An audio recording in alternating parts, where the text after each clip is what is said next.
Assalamualaikum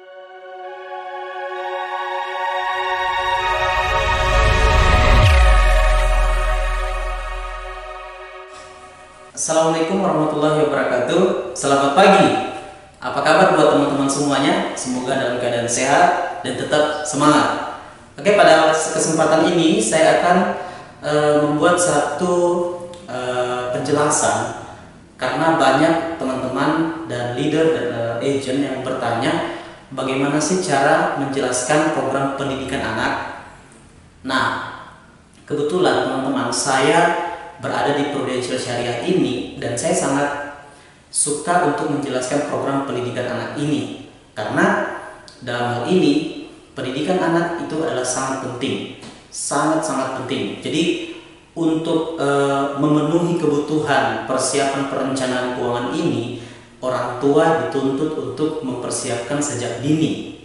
Nah, hanya banyak di lapangan, banyak yang kami temukan orang-orang itu mengumpulkan dana atau merencanakan pendidikan anak mereka dengan cara-cara konvensional, dengan cara-cara biasa. Nah, saya akan menjelaskan dengan sangat singkat bagaimana teman-teman nasabah, Bapak Ibu semua bisa mempertimbangkan di mana sih tempat merencanakan keuangan yang bijak. Nah, semua teman-teman bisa merencanakan di tempat yang lain, cuman saya akan menjelaskan di mana sih yang paling bijak. Jadi semuanya bagus, cuman saya akan menambah ilmu ini. Semoga kita sama-sama mengambil pelajaran dan saya juga belajar di sini.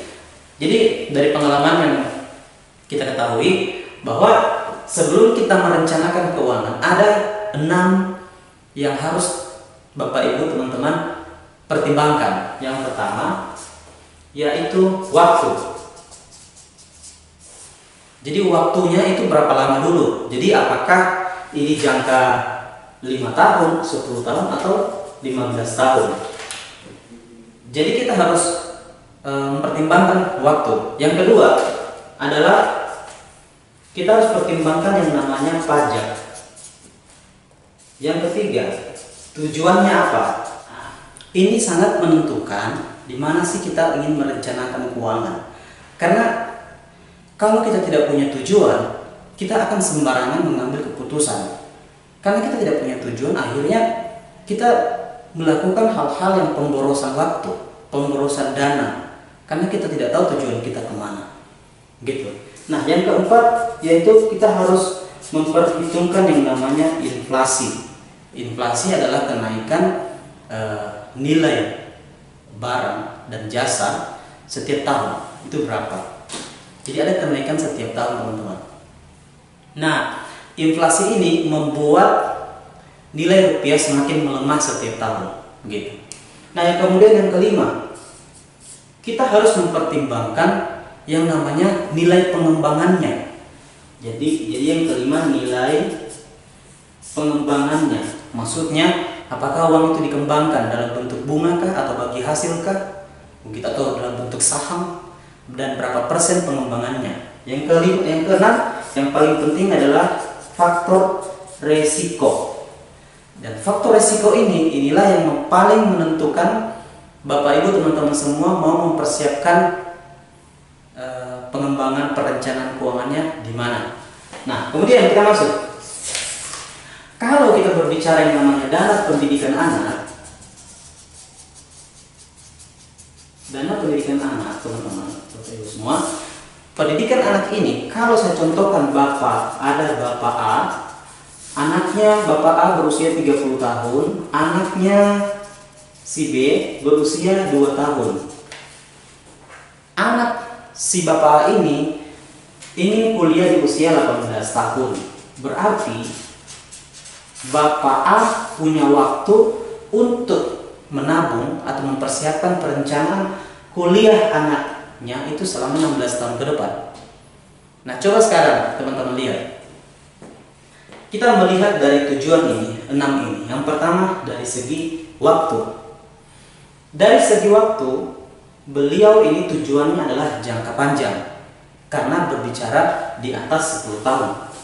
16 tahun ke atas itu adalah, pokoknya kalau sudah di atas 10 tahun itu jangka panjang. Yang kedua, mengenai pajak. Kita harus pertimbangkan sekali apakah tempat perencanaan kita ada pajaknya, berapa persen pajaknya. Yang ketiga, tujuannya apa? Ya, itu untuk anak sekolah. Karena orang merencanakan keuangan ada tujuan haji, ada sekolah, ada pensiun, banyak. Nah, sekarang kita fokus di pendidikan anak. Kemudian inflasi. Harus tahu dulu berapa nilai kenaikan biaya inflasi pendidikan. Itu harus paham dulu berapa kenaikannya. Kemudian berapa nilai pengembangan tempat yang kita pilih. Yang terakhir adalah risiko. Risiko apa yang bisa terjadi dengan si penabung. Begitu. Apakah tempat merencanakan keuangan itu dia menjamin atau tidak? Itu paling penting. Nah, jadi teman-teman, biasanya masyarakat itu ada dua, yaitu tabungan biasa dan yang namanya asuransi pendidikan. Ini adalah pilihan. Jadi apakah teman-teman memilih di tabungan biasa dan asuransi pendidikan, itu adalah hak teman-teman semua. Teman-teman mau makan nasi campur tahu tempe atau mau makan nasi dengan ayam goreng, itu pilihan. Sesuai kebutuhan kita apa, gitu. Namun dari perencanaan keuangan yang benar mengatakan bahwa orang bukan gagal dalam masa depannya, tapi kebanyakan orang gagal dalam hal perencanaannya. Jadi yang paling penting, pondasi paling awal adalah merencanakan ini, karena kita tahu tujuan kita kemana, nah, gitu. Nah, kalau kita nabung biasa seperti di bank, nabung di bank ini bagus teman-teman. Ya kan, bagus, aman. Namun yang harus kita tahu dulu pengembangannya berapa. Nilai pengembangan di bank untuk tabungan biasa itu yang sudah ditahu itu kurang lebih 1,75% sampai 2% per tahun. Itu pengembangannya. Oke. Nah, kemudian kalau bicara pajak itu dia ada pajak 20%. Dari nilai pengembangan ini kena pajak 20%. Kalau kita mau tabung sendiri, apalagi ikut arisan, jelas-jelas tidak ada pengembangannya teman-teman. Oke. Nah, ini adalah yang pertama. Oke. Nah, yang kedua, teman-teman harus melihat untuk pendidikan anak, yang harus paling penting adalah kita tahu inflasi berapa. Nah, untuk Indonesia sendiri itu nilai inflasi, salah satu negara dengan nilai inflasi tertinggi, yaitu 20% per tahun. Yaitu 20%. Ini kenaikan biaya pendidikan. Nah, kalau saya kasih contoh, seandainya anak si bapak tadi ingin sekolahnya jurusan paling standar, yaitu ekonomi, jurusan sarjana ekonomi sekarang itu dalam surveinya harus punya yang namanya biaya pendidikannya kurang lebih 60 juta. Jadi 60 juta.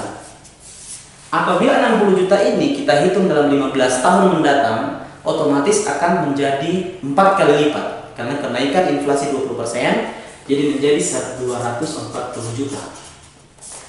Jadi biaya yang tadinya 60 juta akan menjadi 240 juta. Nah, inilah yang sangat menentukan di mana Bapak Ibu mempersiapkan pendidikan anak-anak yang tercinta. Begitu. Harus jeli, kita harus teliti melihat. Nah, coba sekarang dari inflasi 20%. Kemudian pajak sudah tadi, kemudian inflasi. Nah, ada faktor risiko. Risiko apabila seorang bapak tadi ini dia menabung di bank, contoh di tabungan biasa. Apakah kalau bapak ini tiba-tiba terjadi risiko sakit kritis seperti jantung, oke, atau dia terjadi risiko cacat tetap total, atau meninggal dini, tiba-tiba meninggal. Nah, yang sini tiba-tiba meninggal. Apakah ada jaminan dari tabungan biasa ini untuk memberikan yang namanya beasiswa untuk melanjutkan tabungan anak ini yang sudah punya cita-cita untuk contoh sekolah kedokteran, atau dia pengen sekolah sarjana ekonomi atau sarjana hukum, atau mau tujuan keperawatan? Itu kan sangat mulia. Karena ingat, jangan pernah seseorang jangan pernah kita tertipu dengan usia muda. Karena untuk meninggal syaratnya tidak harus tua teman-teman. Itu.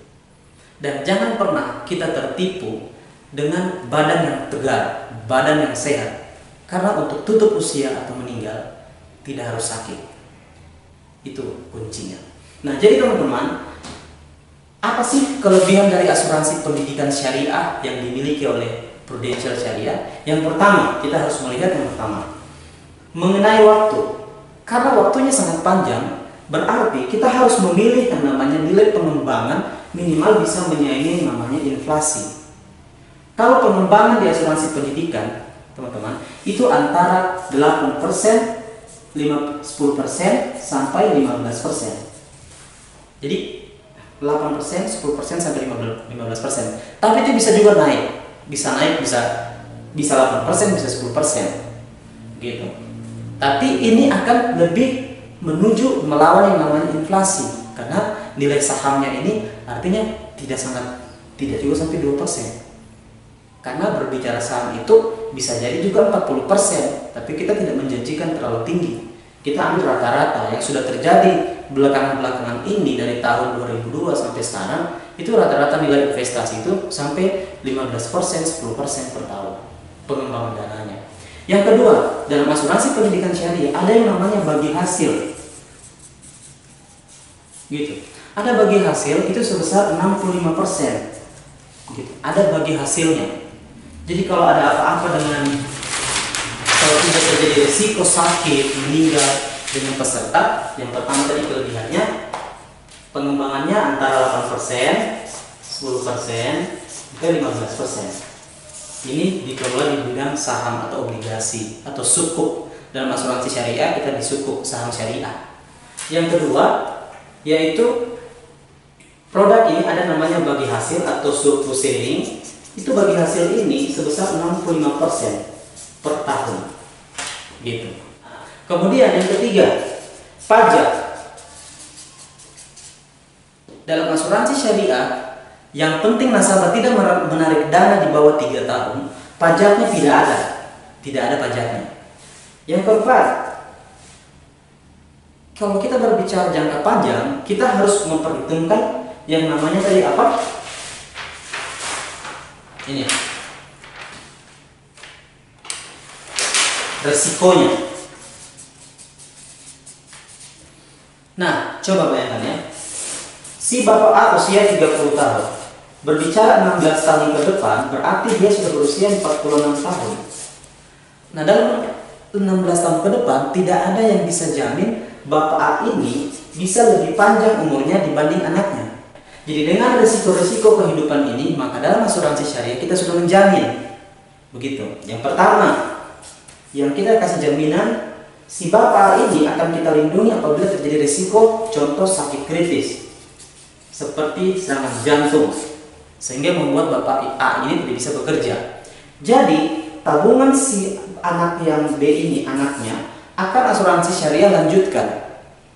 Akan dijamin sampai anaknya berusia 18 tahun atau sampai 25 tahun. Itu tergantung pilihan. Bisa 18 tahun, bisa 25 tahun. Kemudian yang kedua, kalau terjadi risiko sakit kritis tadi kan sudah di-cover.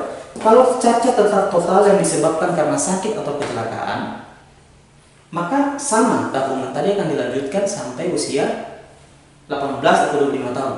Jadi istri tidak perlu membayar lagi premi asuransi, sudah gratis, sudah dibiayai oleh asuransi syariah. Ini kan apa? Menimbulkan yang namanya kenyamanan, ketenangan dalam hati kita. Dan itu yang diajarkan dalam agama kita. Untuk apa kita hidup setiap hari penuh yang namanya kekhawatiran.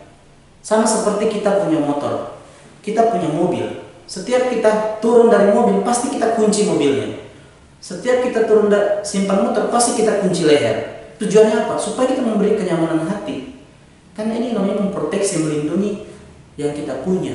Allah tidak suka orang yang boros. Jadi kita mau melindungi yang kita punya. Ini sama seperti asuransi syariah, kita menjaga yang kita sudah punya. Begitu. Yang ketiga, kalau terjadi risiko meninggal dini, otomatis sama akan dilanjutkan oleh Prudential Syariah. Nah, ada yang paling menarik. Yang keempat, akan mendapatkan yang namanya kartu kesehatan. Jadi anak ini, anaknya si Bapak A tadi, itu akan kita jamin kartu kesehatan. Dia mendapatkan kartu berobat itu sampai usia 55 tahun. Jadi kita jamin anak ini sampai usianya 55 tahun. Gitu. Ada kartu kesehatannya. Dan kartu kesehatannya itu berbeda dengan produk-produk lain. Seperti jangan kita bilang merek. Kalau ini dia bisa berobat dimanapun. Mungkin nanti dia sekolah di Jawa, dia sekolah di Jakarta, atau sekolah di Makassar. Kartunya bisa dipakai online ke rumah sakit swasta di sana. Bukan rumah sakit umum, rumah sakit swasta. Bisa dipakai berobat. Dan itu kartunya kalau tipe C atau tipe D itu di cover 450 juta per tahun. Setelah 1 bulan jadi nasabah itu sudah bisa dipakai kartunya. Apakah anaknya sakit atau kecelakaan, DBD atau diare, bisa dipakai berobat. Dan orang tua kalau jauh tidak perlu repot-repot karena anaknya tadi memegang yang namanya kartu berobat. Nah kan banyak tuh orang tua yang melepas anaknya jauh-jauh sekolah, tiba-tiba sakit, orang tua kelabakan anaknya sakit. Kalau dia sudah punya kartu kesehatan, aman. Gitu. Oke. Kemudian yang kelima, anak tadi akan diberikan yang namanya asuransi dasar atau asuransi jiwa apabila terjadi risiko meninggal dengan anak tersebut. Maaf, kita tidak menginginkan itu terjadi, tapi kita memberikan jaminan ini bukan untuk mengganti jiwa yang hilang, tapi kita memberikan yang namanya empati. Kita memberikan yang namanya dorongan kepada orang tuanya dalam bentuk dana tersebut. Apakah dana itu digunakan untuk banyak orang biasa menyedekahkan uang tersebut kembali atas nama anak tersebut. Jadi kita memberikan dana itu bukan mengganti jiwa yang hilang, bukan. Otomatis tidak bisa mengganti teman-teman, tapi itu adalah empati. Karena sekarang kalau terjadi bencana, terjadi apapun, pasti yang kita tunggu namanya bantuan. Pasti yang orang tunggu apakah ada bantuan dari pemerintah. Nah sekarang kalau kita sudah terjadi dengan berada di peserta asuransi syariah, otomatis dana itu menjadi yang namanya sedekah atau hadiah gitu dari peserta yang lain. Itu namanya asuransi tutup usia atau jiwanya, itu 120 juta. Nah, coba teman-teman lihat, dengan mempersiapkan dana perencanaan keuangan di pendidikan anak melalui asuransi syariah prudensial, orang tua yang akan mendapatkan banyak yang namanya manfaat. Yang pertama teman-teman, jadi beliau akan pengembangan uangnya lebih baik, artinya bisa menyaingi yang namanya inflasi pendidikan yang semakin tinggi. Kemudian ada bagi hasilnya. Jadi kalau tidak terjadi sakit dengan anak tersebut, ada bagi hasil diterima dalam rekening tabungan perencanaan pendidikannya akan didapatkan bagi hasil. Nah, kemudian pajaknya tidak ada. Kemudian kalau ada risiko-risiko dengan orang tua sudah dijamin pendidikan anak tersebut. Begitu. Nah, selain itu dalam program asuransi syariah ini harus dipahami betul. Tujuan kita berasuransi syariah adalah ikhtiar kita. Karena yang kita dapatkan di sini bukan cuma tujuan dunia, tapi kita berbicara juga tujuan akhirat. Kenapa seperti itu? Karena dari program ini kita akadnya itu adalah tolong menolong. Tolong menolong ini karena kita punya nasabah seluruh Indonesia.